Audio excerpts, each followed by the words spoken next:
E aí,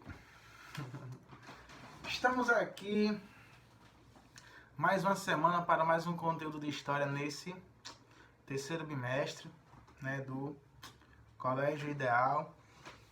E aí vocês vão logo lá pegar o livrinho de vocês, porque alguns trechos desse conteúdo de hoje vão ser lidos, porque inclusive é um texto importante para essa semana em que estamos.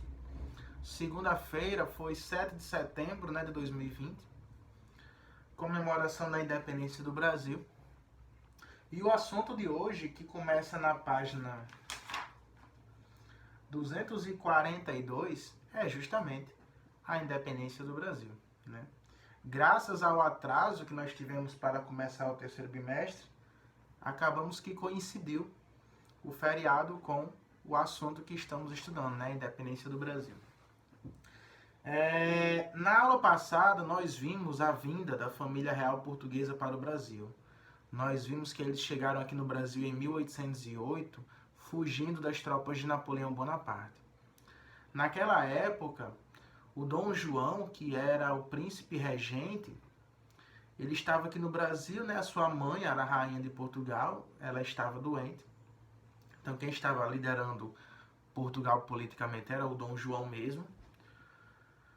E aí o que acontece? Com o passar do tempo, a família real portuguesa estava aqui no Brasil, fez aquelas reformas no Rio de Janeiro, que era a capital do Brasil na época, como a gente já estudou na semana passada. Para quem não viu o vídeo ainda, volte ao canal e veja lá os nossos vídeos, que tem lá o vídeo da semana passada sobre esse assunto. Aquelas reformas que aconteceram no Rio de Janeiro para deixar a cidade mais parecida com Lisboa, que era a capital portuguesa e tal. Depois Napoleão morreu, e aí Portugal ele passou a ser ocupado por tropas inglesas, né, que foram justamente um dos grupos responsáveis por aprisionar o Napoleão. A Inglaterra foi um dos países membros do Congresso de Viena e tal. Isso tudo a gente já estudou, segundo bimestre. E aí aquele território português ele estava sendo ocupado pela Inglaterra porque justamente a coroa portuguesa estava aqui no Brasil. Então os portugueses eles começaram a exigir que o Dom João voltasse para o Portugal e assumisse o trono novamente. Só que o Dom João ele não estava muito afim de ir, né? Mas aí o que acontece? Vai acontecer uma revolução chamada Revolução Liberal de Porto, em 1820, quando os revoltosos portugueses, influenciados, obviamente, pela Revolução Francesa, vão se unir, vai ter uma forte adesão popular, ou seja, a população vai se unir com esses revoltosos para expulsar o domínio inglês nesse regime absolutista que a Inglaterra tinha de querer controlar outros territórios.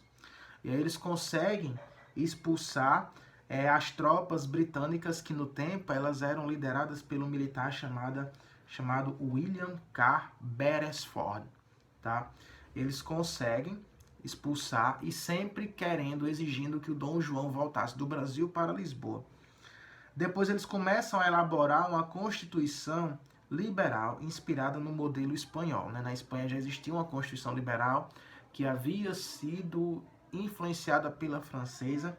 Então um país acaba influenciando sempre o outro, né? E aí diante de todo esse contexto, o Dom João acabou retornando a Portugal, deixando seu filho, que era o Pedro de Alcântara, o Pelim, né? Que depois iria ser Dom Pedro I, como um príncipe regente no Brasil. O Dom João ele já imaginava que como o Brasil já estava bem desenvolvido como país, mesmo sem ser um país ainda, já que ele era uma colônia, e como já tinha muita gente influente aqui no Brasil, muita gente com muitos conhecimentos políticos, o Dom João já suspeitava que se ele saísse do Brasil, o Brasil não ia demorar muito tempo como colônia, o Brasil iria ter sua independência. O pessoal não ia aceitar ser colônia de Portugal por muito tempo. Então, o Dom João volta em 1821, no dia 26 de abril, tá? Ele embarca de volta para Portugal. E aí, em Lisboa, isso eu estou lendo na página 243. Em Lisboa, o parlamento anula a nomeação de Pedro de Alcântara, que é o filho de Dom João, como príncipe regente, exigindo seu retorno também.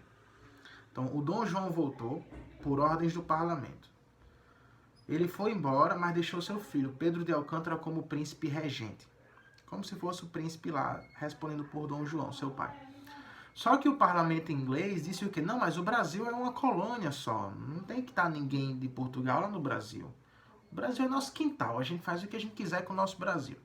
Dom Pedro tem que voltar também. Só que aí, naquela época, existiam alguns partidos políticos, como o Partido Português, que eram pessoas mais influentes do lado de Portugal, o Partido Brasileiro e os liberais radicais. E aí alguns desses partidos, principalmente os liberais radicais, vão se aproximar do Dom Pedro, o Pedro de Alcântara, e vão dizer que, meu querido, em vez de você voltar para Portugal e viver às custas do seu pai, sobre as ordens do seu pai, nós poderíamos colocar você aqui no Brasil como imperador, e todo mundo iria te exaltar, todo mundo iria te aclamar, transformaríamos o Brasil em um país independente sobre a sua liderança.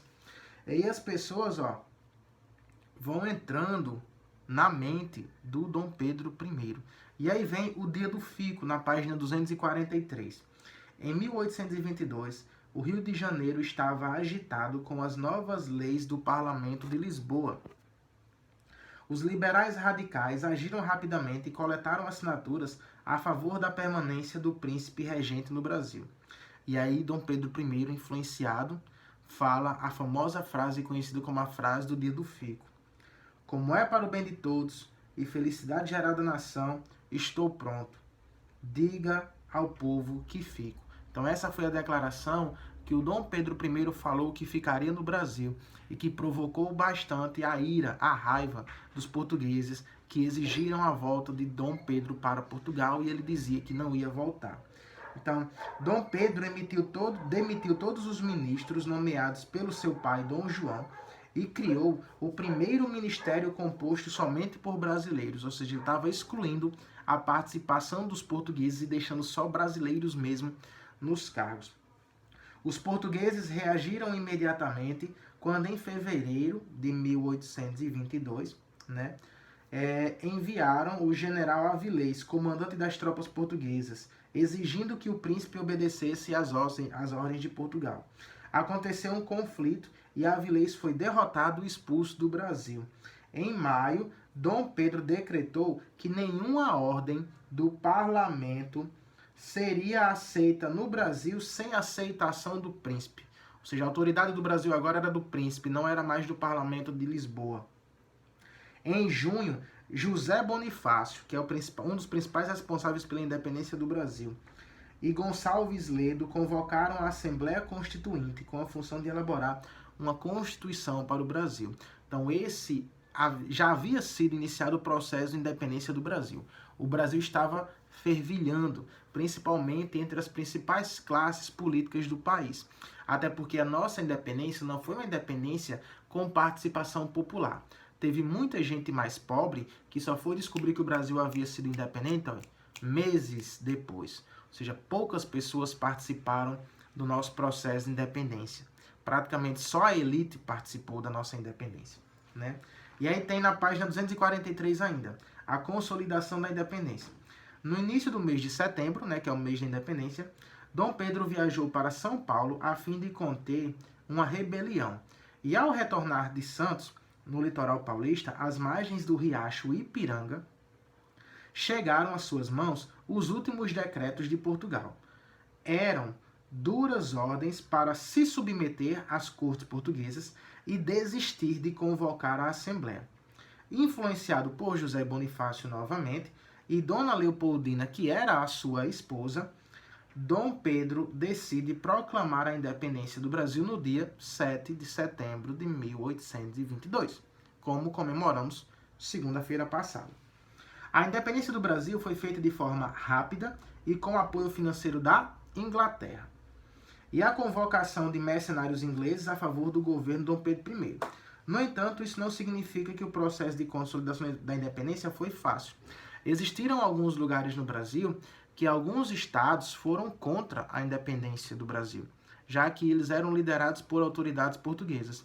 Mas aí esses mercenários ingleses, eles foram responsáveis por atacar essas regiões que eram contra a independência, principalmente liderados por um carinha chamado Lord Cochrane, que foi o cara que liderou todas as tropas aí. A primeira nação latino-americana a manifestar o reconhecimento da independência do Brasil foi a Argentina, em agosto de 1823. Logo após foram os Estados Unidos, em 1824.